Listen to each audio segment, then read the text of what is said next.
In the previous video, Melodic Building Blocks, I demonstrated how to create a rounded binary form using a method found in the writings of Adolph Bernard Marx. The piece turned out remarkably well. It's almost as good as a real classical period piece. That is because it is almost a real classical period piece. When I was researching Marx's method, I was struck by how much his example reminded me of a certain piece by Joseph Haydn. Marx began with an ascending scale. Haydn began with a descending scale. Marx suggested that the melody might be continued by reversing the direction of the scale. Haydn continued his melody by reversing the direction of the scale. I decided to reverse engineer Haydn's piece rather than starting my demonstration from scratch, because I hope to show that this method can be used to create real music. Let's take a look at Haydn's piece.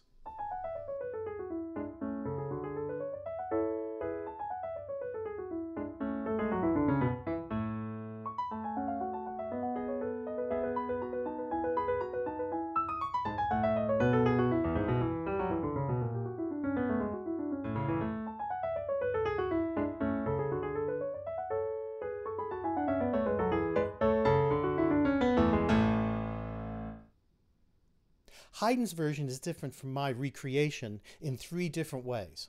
First, Haydn's has an accompaniment. I left the accompaniment out of our version because at this point we're only dealing with melody. Second, the Haydn includes some chromatics. I left the chromatics out of my version because I plan to deal with chromatics later. Third, there's 4 measures before the return of the A section that I left out of my version. These 4 measures are a seemingly insignificant transition, and leaving them out really doesn't affect the piece very much. I mention them now because they represent a concept that will become important later. They are what Marx would call a gong. A gong is a musical passage that is unstable. Marx describes it as a melody without a definite conclusion. It is formed from one or more motives. This is a little confusing. A gong does have an ending. Everything has an ending. I think what Marx meant was that gongs are unstable, that they are unpredictable. In contrast to the 4-measure gong from the Haydn piece, all of the melodic material that I used in my demonstration is comprised of phrases with predictable lengths, predictable cadences, all in the same key. Gongs do not. A gong can be long, a gong could be short, a gong could include cadences or not. A gong could stay within a key, often it does not. Musical terminology is often somewhat vague. The word gong can have many different meanings. When I was translating portions of the Marx from German into English, I made use of the Google Translate program online. The program offered a number of different suggestions for the English equivalent of the word gong: passage, corridor, transition, course, gate, gears. Gears? If you're confused by all this, you're not the only one. Let's listen in on a meeting of the Musical Association that took place in London in the late 19th century. This is from a Mr. Barry. I think that the word gong implies a transition from the first to the second subject. You find it in Mozart's works, where that operation hardly amounts to a second. But if you take Beethoven's Symphony Eroica, you may say that there is no gong there at all.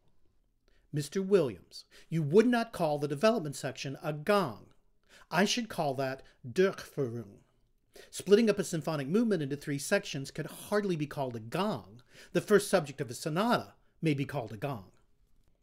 Mr. Barry, I should only call that a gong which lies between the 2 principal subjects. The nature of the development, you may say, is the gong toward the recapitulation.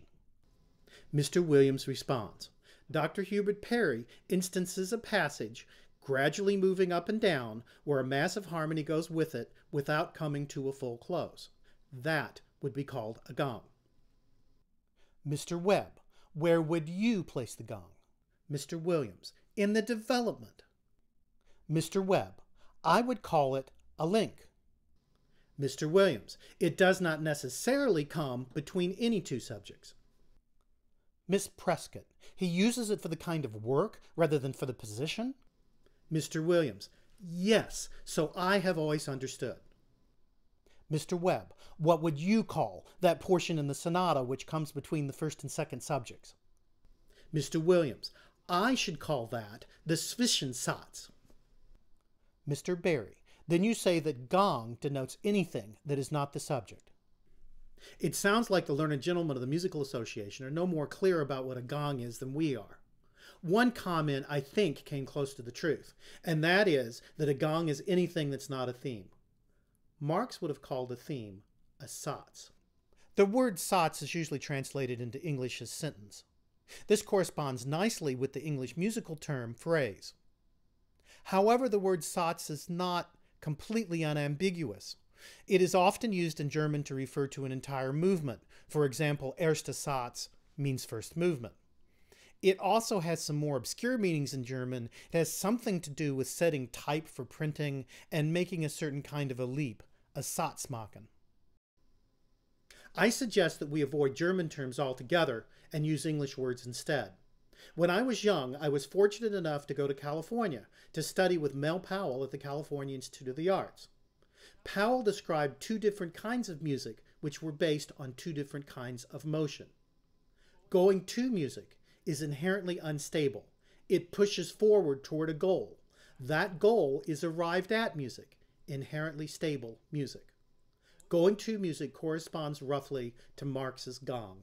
Arrived at music corresponds to Marx's Satz. Isn't this a lot of fuss over four little measures in a piece by Haydn? Yes, it is. We could just call this a transition and be done with it. A transition is an insignificant passage between two more significant parts of a piece of music. However, as we look at more significant music, we will find that going to music becomes more and more important until finally, in the most complex forms, going to music is the most significant part of the music. Last time, I demonstrated that larger compositions can be created from smaller building blocks. These smaller building blocks can be made either from going to music or from arrived at music. I suggest we finish the video today by selecting a section of arrived at music and adding it to the piece that we created last time.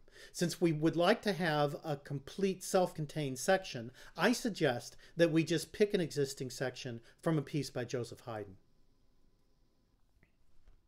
Let's make note of a few things about this new section. It's a simple binary form in two equal parts. It's based on eighth notes. It has a pickup that repeats on the downbeat. It's in the key of E major and not the key of A major. If we simply plop it down at the end of the previous piece, we can create a much longer composition. This adds another level of hierarchy to what we had before. Now we have added to the rounded binary a simple binary. So we've created another binary form at a higher level. You should make note of all the repeat signs. The repeats are very helpful indicators of important formal divisions, even if we choose not to repeat during performance. The repeats also serve an artistic function. Repeated material is often more important, and repeats help us remember it in all its detail. Repeats are also a way for us to make our pieces longer. We could easily add the words DC al fine to the end of our piece, and magically we've made our piece 1.5 times longer. We've turned an AB into an ABA. We've turned a binary form into a ternary form.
Next time, we'll examine the use of going to music in more complex forms, rondos and sonatas.